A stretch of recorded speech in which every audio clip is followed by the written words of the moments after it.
So basically हमारा question ये है पैलिंड्रोम पार्टीशनिंग। तो पैलिंड्रोम पार्टीशनिंग होता क्या है?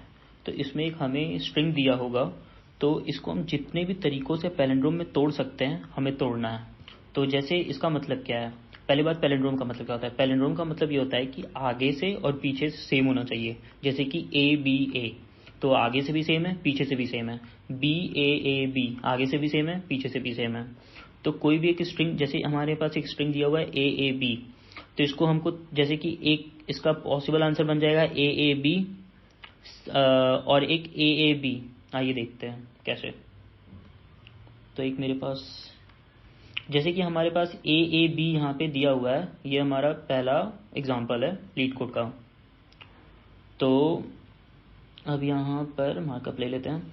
तो इसमें हम जैसे कि ए बी का एक पॉसिबल आंसर ये बन सकता है और एक ये बन सकता है। तो इसमें ए खुद, अगर एक सिंगल कैरेक्टर होता है तो वो खुद में पैलिंड्रोम होता है। तो ये ए बी एक ऐसा पॉसिबल आंसर बन सकता है और एक सेकंड पॉसिबल आंसर बन सकता है ए बी। ए पैलिंड्रोम है, आगे से भी सेम है पीछे से भी सेम है। तो इसको करेंगे कैसे? तो इसमें हमें तीन चीज मेंटेन करके चलना पड़ेगा। एक प्रीफिक्स, ये है हमारा प्रीफिक्स, और ये है हमारा रिमेनिंग स्ट्रिंग, और ये है हमारा आंसर जो हम बनाते हुए चलेंगे। तो इसमें ये मेरा स्ट्रिंग है, तो इसमें हम सबसे पहले प्रीफिक्स लेंगे ए। तो ए जब हम प्रीफिक्स ले लेंगे तो इसमें रिमेनिंग स्ट्रिंग क्या बचेगा, ए बी बचेगा। तो ये हम कॉल कर देंगे रिमेनिंग स्ट्रिंग के लिए, और हम पॉसिबल आंसर जो प्रीफिक्स आया है हमारा उसको हम आंसर में ऐड कर देंगे। तो ये जो हमारा जो रिमेनिंग स्ट्रिंग बचा है, तो अब इसमें से प्रीफिक्स निकालेंगे। तो इसमें से प्रीफिक्स क्या आएगा, ए, जो कि हमारा पैलिंड्रोम है, और रिमेनिंग क्या बचेगा, बी। तो जो हमारा पुराना आंसर था उसमें हम इस प्रीफिक्स को ऐड कर देंगे। फिर उसी तरह यहाँ पे सिर्फ बी बचा हुआ है, तो अब बी को लेंगे तो हमारे पास क्या स्ट्रिंग बचेगा, कुछ भी नहीं। तो जो हमारा जो पुराना आंसर था उसमें इस बी को ऐड कर देंगे। तो जब यहाँ पे कोई भी उसका मतलब जब स्ट्रिंग खत्म हो जाएगी तो एक पॉसिबल आंसर हमें यहाँ पे मिल जाएगा। अब आगे देखते हैं, ए के लिए हमने देख लिया था, अब ए के लिए देखते हैं। तो ए क्या पैलिंड्रोम है? हाँ पैलिंड्रोम है। तो अब उसके बाद उसका रिमेनिंग स्ट्रिंग, तो रिमेनिंग स्ट्रिंग क्या बचेगा, बी बचेगा। तो एक आंसर में हम ए को ऐड कर देंगे। अब यहाँ पे बी है, तो अब बी को ले लेंगे हम लोग यहाँ पर। तो अब जब बी को ले लेंगे तो रिमेनिंग स्ट्रिंग क्या बचेगा, कुछ भी नहीं। तो जो पुराना आंसर है उसमें हम बी को ऐड कर देंगे। तो एक पॉसिबल आंसर हमारा ये बन गया। यहाँ पे स्ट्रिंग हमारा कुछ भी नहीं बचा, उसका लेंथ कुछ भी नहीं, खाली है। तो एक आंसर हमारा ये बन गया। अब एक तीनों को लेके बनाएंगे, ए बी, तीनों को लेके बनाएंगे। तो ए बी क्या हमारा पैलिंड्रोम है? नहीं। ए बी ना आगे से ना पीछे से, ये सेम नहीं है। तो ये इसके लिए हम कुछ करेंगे ही नहीं। तो कॉल उसी के लिए लगेगा जो कि पैलिंड्रोम होगा, और फिर रिमेनिंग स्ट्रिंग, फिर हमारा आंसर। आइए अब देखते हैं सॉल्यूशन।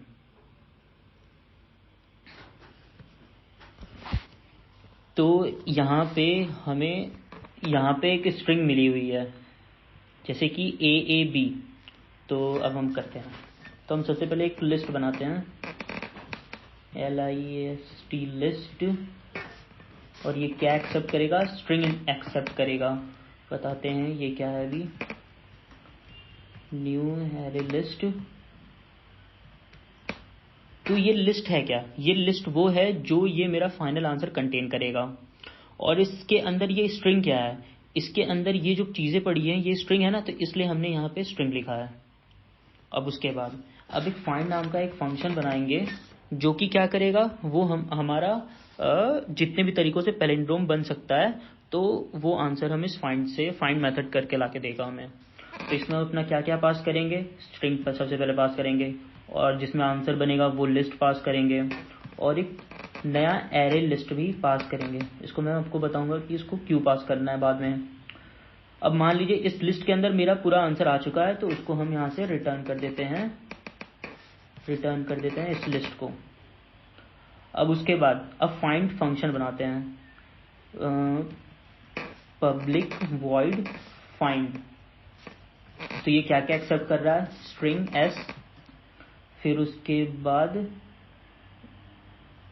ये एक्सेप्ट कर रहा है, फिर उसके बाद एक हमारे पास एक और लिस्ट है जो कि स्ट्रिंग टाइप का है। तो अब मैं बताता हूँ ये li है क्या। तो देखिए अब ये जो अंदर लिस्ट के अंदर लिस्ट एक जो है वो मेरा आंसर बन रहा है, एक ये आंसर बन रहा है, तो ये जो li है वो ये आंसर बनाएगा, और ये जो आंसर बनाएगा वो इस लिस्ट के अंदर ऐड कर देगा। ठीक है, ये तो li मेरा इसलिए है। तो हम क्या करेंगे, अपने ये जो भी मेरा स्ट्रिंग मिला है पहले एक बार इस सब पूरे पर ट्रैवर्स करेंगे, फिर एक एक करके देखेंगे कि वो मेरा पैलिंड्रोम है कि नहीं। अगर पैलिंड्रोम होगा तो आगे कॉल लगाएंगे। आइए पहले देखते हैं। तो ट्रैवर्स के लिए int i equal to 0, i smaller than s dot length length, और फिर i प्लस प्लस। इसके बाद हम सबसे पहले जैसे हमारा 3 चीज हम कर रहे थे, प्रीफिक्स, रिमेनिंग स्ट्रिंग और फिर आंसर बना रहे थे। तो सबसे पहले हम प्रीफिक्स निकालते हैं। तो स्ट्रिंग prefix, स्ट्रिंग प्रीफिक्स कैसे निकालेंगे, सब स्ट्रिंग कर लेते हैं, 0 से i प्लस 1 कर लेते हैं। सॉरी यहाँ कॉमा होगा। तो प्रीफिक्स i प्लस 1 क्या करता है, i प्लस 1 वाला कैरेक्टर एक्सक्लूड कर देता है। तो ये सिर्फ इसमें समझ ही गए होंगे आप। तो यहाँ पे कहाँ गया ये, तो यहाँ पे ये प्रीफिक्स कैरेक्टर स्टोर कर लेगा। i प्लस 1 अगर 0 ये है तो i प्लस 1 यहाँ आ जाएगा, तो ये यहीं तक लेगा, a तक ही लेगा सिर्फ। तो इसलिए i प्लस 1 लिखा है। अब उसके बाद रिमेनिंग स्ट्रिंग, तो रिमेनिंग स्ट्रिंग के लिए क्या होगा, S dot substring i plus 1। अब i प्लस 1 0 ये है तो i प्लस 1, रिमेनिंग a और b पूरा हमें चाहिए था यहाँ पे, तो i प्लस 1 से ये पूरा ले लेगा। तो ये रिमेनिंग स्ट्रिंग मिल गया। तो अब हम यहाँ पे एक कंडीशन लगाएंगे कि क्या जो मेरा प्रीफिक्स है वो, अब आपको एक चीज दिखाता हूँ, ये कॉल तब लगा था जब ये a मेरा पैलिंड्रोम था। a जब पैलिंड्रोम था और a भी जब पैलिंड्रोम नहीं था तो हम कॉल ही नहीं लगाए थे। तो हमें ये चेक करना पड़ेगा कि जो प्रीफिक्स है वो क्या मेरा पैलिंड्रोम है कि नहीं है। तो इसके लिए मुझे चेक करना पड़ेगा, इफ इस PALINDROME इस पैलिंड्रोम। तो किसको चेक करेंगे हम, प्रीफिक्स को चेक करेंगे। अगर वो मेरा पैलिंड्रोम है तो आंसर बनाएगा। अगर वो मान लेते हैं कि जैसे आंसर यहाँ पे ये पैलिंड्रोम हो रहा था तो ये आंसर ऐड हो रहा था, फिर कॉल लग जा रहा था रिमेनिंग स्ट्रिंग को। अगर ये मेरा पैलिंड्रोम हो रहा था तो आंसर ऐड हो रहा था और फिर कॉल लग जा रहा था। तो अब वही चीज जो वही करेंगे हम यहाँ पर। तो सबसे पहले हम यहाँ पे करेंगे कि सबसे पहले आंसर में ऐड करेंगे प्रीफिक्स को और फिर उसके बाद कॉल लगा देंगे। कॉल में किसको, रिमेनिंग स्ट्रिंग को, और जो मेरा लिस्ट था जो आंसर पूरा कंटेन कर रहा था वो होगा साथ में, और ये लिस्ट को जो मेरा आंसर बनाते हुए चल रहा था। ठीक है, एक ये बन गया। तो अब मेरा बेस केस क्या होगा, बेस केस क्या हो रहा था कि जब मेरा स्ट्रिंग की लेंथ 0 हो जा रही थी तब मेरा आंसर बन जा रहा था। तो ये जो आंसर बन जा रहा था उसको उस लिस्ट में अब ऐड कर देंगे। तो आइए वही करते हैं। If s dot length equal to 0, अगर इक्वल टू 0 हो जा रहा है तो मतलब यहाँ पे मेरा आंसर बनेगा।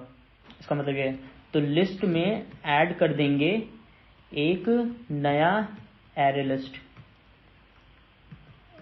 जो मेरा आंसर कंटेन कर रहा होगा, ये li, इसको एक नया एरे लिस्ट बनाकर इस लिस्ट में ऐड कर देंगे और फिर क्या कर देंगे, वहां से रिटर्न कर जाएंगे। तो इतना तो मेरा काम हो गया। अब छोटा सा काम क्या बचा है, इस पैलिंड्रोम को लिखना है हमें। तो इस पैलिंड्रोम तो बहुत ही ईजी होता है कि आगे से भी सेम करना है, पीछे से भी सेम होता है। तो इसको बनाते हैं। तो ये हमें रिटर्न करके देगा बूलियन टाइप का कि ये है कि नहीं है पैलिंड्रोम। तो ये क्या ले रहा है, स्ट्रिंग ले रहा है, string s is equal to, अब फिर int i is equal to 0, फिर उसके बाद int j is equal to s dot length -1। तो ये कब तक चलेगा, जब तक i छोटा होगा j से, i छोटा होगा j से तब तक। तो इसमें हम क्या करेंगे कि जैसे a b a है तो स्टार्टिंग का a कैरेक्टर और लास्ट का a कैरेक्टर दोनों को निकालेंगे और चेक कराएंगे कि अगर सेम है तो ठीक है आगे कुछ करेंगे, अगर नहीं सेम है तो फिर क्या करेंगे, वहीं से रिटर्न कर देंगे कि हाँ भाई ये तो पैलिंड्रोम नहीं है।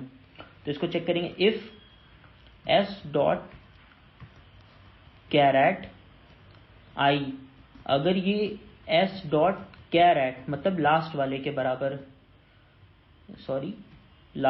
बराबर, अगर ये नहीं है तो क्या कर जाएगा, वहीं से ये रिटर्न कर जाएगा फॉल्स की ये गलत है।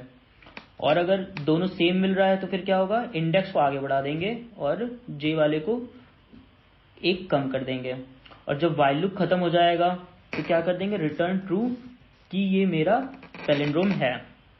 तो हम सब कुछ कर चुके हैं, एक बार इसको रन करके देख लेते हैं। एक चीज इसमें छोटी सी गलती है, वो मैं आपको बताऊंगा कि अभी क्या है। देखिए जैसे कि हुआ क्या यहाँ पे, ये देखिए ये मेरा एक्सपेक्टेड आंसर क्या था, ये है मेरा एक्सपेक्टेड आंसर, लेकिन ये आ क्या रहा है, ये आ रहा है।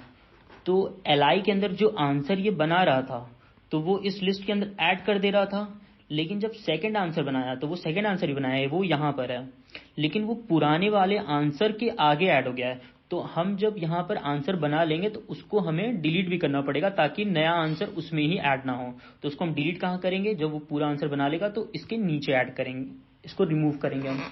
तो li डॉट रिमूव क्या करेंगे, इस li का साइज निकालेंगे, li का साइज कितना है, और उसको रिमूव कर देंगे उसमें से। अब चला के देखते हैं इसे। तो हाँ ये मेरा चल रहा है ये। तो ये पूरा का पूरा कोड है अपना। अब इसको सबमिट करके देख लेते हैं।